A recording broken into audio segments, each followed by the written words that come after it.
কোরআন শরীফে সব থাকলেই মানবো তা না। হাদিস আমাদের দলিল, সুন্নাহ আমাদের দলিল। আমরা মনে করি শুধু কোরআন যারা বিশ্বাস করে হাদিস মানে না, তারা মুসলিম হতে পারে না। কোরআন শরীফে সব থাকলেও মানব তা না, হাদিস আমাদের দলিল, সুন্নাহ আমাদের দলিল। যারা শুধু কোরআন বিশ্বাস করে হাদিস মানে না, তারা মুসলিম হতে পারে না। ডক্টর এনায়েতুল্লাহ আব্বাসী, ইসলামী বক্তা।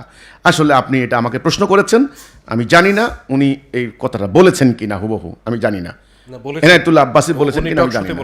উনি সরাসরি ওনার ভিডিও, ওনার বক্তব্য কি আপনার কাছে আছে? যদি থাকে তাইলে আপনি সেটার জবাব দিবেন। আমি এনায়েতুল্লাহ আব্বাসীর কথা বলবো না। যারা বলে, যারা বলে দুজ হুয়ার, যারা বলে কোরআন শরীফে সব থাকলেই মানবো তা না, আমি মনে করি তারা ইসলাম থেকে আউট।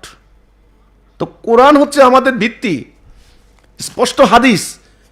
কোরআনেও আছে রসুল, আমার রসুল কোনো কিছু বানিয়ে বলেন না, তাহলে তার কণ্ঠনালে আমি ছেড়ে ফেলতাম। হে রসুল, আপনি সেটাই প্রচার করুন যেটা আল্লাহ আপনাকে দিয়েছেন। রসুল বলেছেন, আমি আমার কথা কোরআনের কথাকে রদ করবে না, কোরআনের কথা আমার কথাকে রদ করবে। আল্লাহ সেটা হারাম করেছেন, আমি সেটা, আল্লাহ যেটা হারাম আমি সেটা হারাম করছি, আল্লাহ রসুল বলেছেন। ইমাম আবু হানিফা এক কথা বলেছে, ছুঁড়ে ফেলে দিবা। আমার কথা যদি কোরআনের কথার সাথে না মিলে, আমার কথা ছুঁড়ে ফেলে দিবা দেওয়ালের দিকে। ইমাম আবু হানিফা, যারা ইমামের ওনারা অনুসরণ করে। তাহলে আপনি যিনি বলেন যে বা যারা এনায়েতুল্লাহ আব্বাসী বলছেন কিনা আপনি জানেন, আপনি আমাকে প্রশ্ন করেছেন। কিন্তু কোরআন থাকলেই মানবো তা না, আমি বলবো তারা ইসলাম থেকে আউট।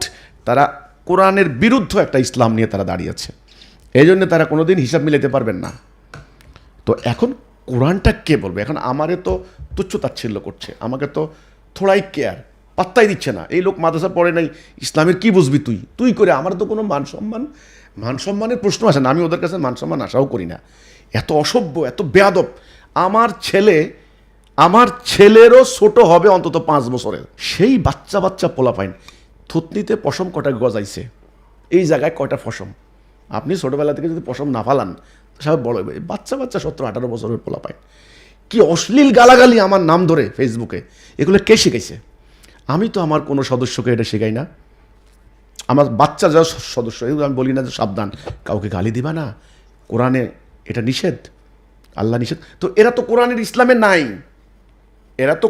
ইসলামে নাই, এরা নিজেরা একটা ইসলাম বানায় নিজের মতো, সেটা এখন ব্যবসা করে খাবে।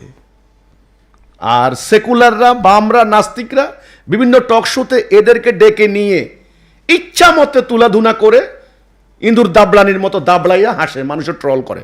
অমুক সাংবাদিকের লগে পারে নাই, যাও কেন না পারলে? খুব আল্লামা বলো নিজেদেরকে, যাও কেন না পারলে? এটা হলো আমার কথাটা। কাজেই যদি কেউ একথা বলে থাকে যে কোরআন থাকলেই মানবো তা না, আমি মনে করি না তিনি কোরআনের ইসলামের মধ্যে আছে।